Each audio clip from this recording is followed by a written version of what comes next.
Мною принято решение о проведении специальной военной операции.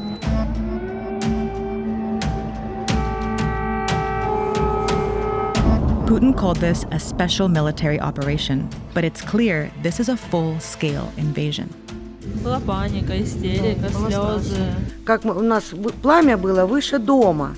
We're like in a cellar. I'm not sure if it's like deep enough to help us to survive. Russian troops and tanks have entered Ukraine on all fronts. All these cities are under attack, including the capital of Kyiv, which has become Putin's main target. Many are sheltering in basements and metro stations across Ukraine. There have been hundreds of casualties, and over 500,000 Ukrainians have been forced to flee their homes. This is one of Europe's largest wars since World War II. Since then, Europe's map has been shaped by political alliances. But now, Putin wants to redraw Europe's map by force.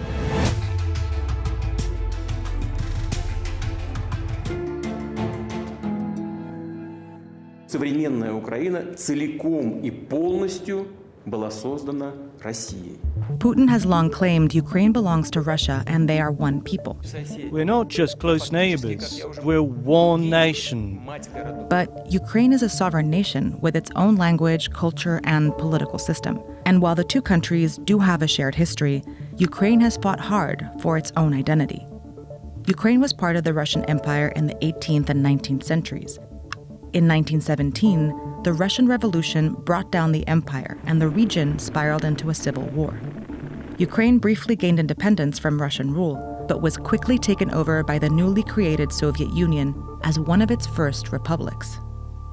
Over the next decade, the Soviet Union brutally expanded its control, and by the end of World War II, it forged a sphere of influence over here, while the West held its influence over here, essentially dividing Europe and marking the beginning of the Cold War. The Soviet Union installed communist governments on their side, which were easy for them to control. But the West developed into democracies with capitalist economies. The deep ideological divide fueled distrust and tensions between the two sides, and soon these spheres hardened into military alliances. In 1949, these countries, along with the US and Canada, formed the North Atlantic Treaty Organization, or NATO, and promised to defend each other from invasion. A few years later, these countries joined the Soviet-led Warsaw Pact alliance, and each side built up its military to protect itself from the other. Europe remained this way for decades, until one side finally collapsed.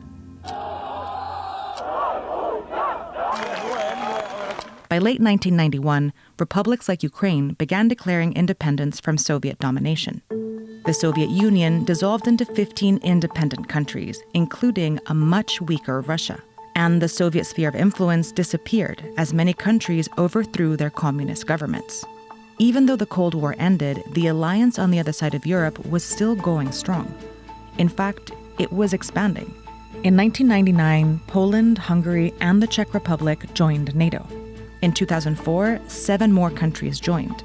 That moved NATO into the old Soviet sphere of influence, making NATO's border with Russia the longest it's ever been. Belarus, Ukraine, and Georgia were now the last post-Soviet countries left between Russia and NATO. But Ukraine and Georgia both wanted to join NATO for a long time, and that made them prime targets for Russia. Ukraine became a NATO partner in 1994, which brought them a step closer to becoming a member. Україна буде в НАТО. Це історична подія для нашого народу. And in 2013, they reached an association agreement with the European Union. But when it came time to sign the deal, Ukraine's pro-Russian government refused. Instead, they chose to strengthen ties with Russia. After the decision was announced, hundreds of thousands of protesters took to the streets to demand the agreement be signed.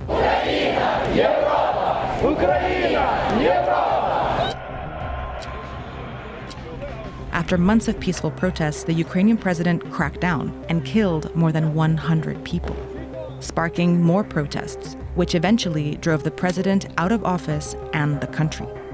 This meant Putin was losing political influence over Ukraine, so he decided to use force instead. First, he invaded and annexed Ukraine's Crimean Peninsula. Then, Russia-backed separatists captured the regions of Donetsk and Luhansk and declared them independent of Ukraine. Since then, Ukraine has been locked in a conflict with Russia that has killed 14,000 people and displaced nearly 2 million. For nearly 8 years, Putin has held on to these regions, destabilizing Ukraine and keeping it from moving closer to the West. But in November 2021, Putin decided to go all in. Satellite images showed at least 100,000 Russian troops and military equipment piling up along the border of Ukraine. Putin repeatedly denied any plans to invade, but weeks later, he presented his demands to the West. His main demand was that NATO stop expanding and move its military borders back to where they were in 1997, away from Russia's. Western leaders rejected his demands. Instead, they put forces on standby and reinforced their military presence in Eastern Europe. Back at Ukraine's border, Russian troops continued to gather. And over here, along its border with Belarus, Russia began conducting huge military drills. On February 21st, the threat of war became real. Считаю необходимым принять уже давно назревшее решение. Незамедлительно признать независимость и суверенитет Донецкой Народной Республики и Луганской Народной Республики. His troops immediately crossed the Ukrainian border into Russian-backed separatist regions under the pretense of peacekeeping. Ukraine announced a state of emergency, and President Zelensky made a direct appeal to the Russian people. Война лишит гарантий всех. Гарантий безопасности не будет больше ни у кого. Кто от этого пострадает больше всего? Люди. Кто этого не хочет больше всего? Люди.